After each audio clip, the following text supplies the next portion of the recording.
Maximizing Access to Research Careers program, MARC for short, which has been on our SDSU campus for over 30 years, provides low-income, first-generation students from diverse backgrounds with intensive research experiences, financial support, but more importantly, a community of fellow students who work together towards a common goal of obtaining a PhD and diversifying the STEM workforce.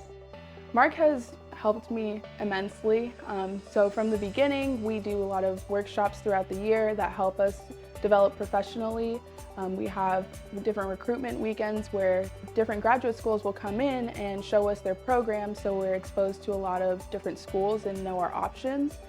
We also have a lot of academic and personal growth opportunities. Being a MARC scholar motivates me because I know where the MARC scholars in the past have gone, and I've seen their trajectory in their career, and while I'm still in the beginnings of my trajectory, I know that I can accomplish a lot of the same things that they're doing now.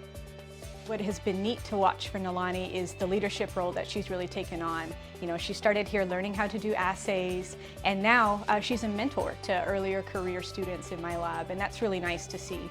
She's practicing being a graduate student already, and she is succeeding at practicing being a graduate student. We have some really successful MARC scholars, some of whom are professors, some of whom are in the industry. We oftentimes will get together at a conference and then just seeing what they're doing and how excited they are about where they are, and realizing that they didn't have that dream and now they're in those positions. So through MARC, I felt like I belonged in science because they just made me do it a lot. And they made me talk about it a lot in front of large groups of people. They made me make presentations and posters, and I did science, and they made me do it, and I loved it. And when you're doing science, you just feel like you're a part of it. What MARC really helps deliver, right, is confidence. So they begin to see themselves as the scientists that they become, but honestly, the scientists that we already know that they are.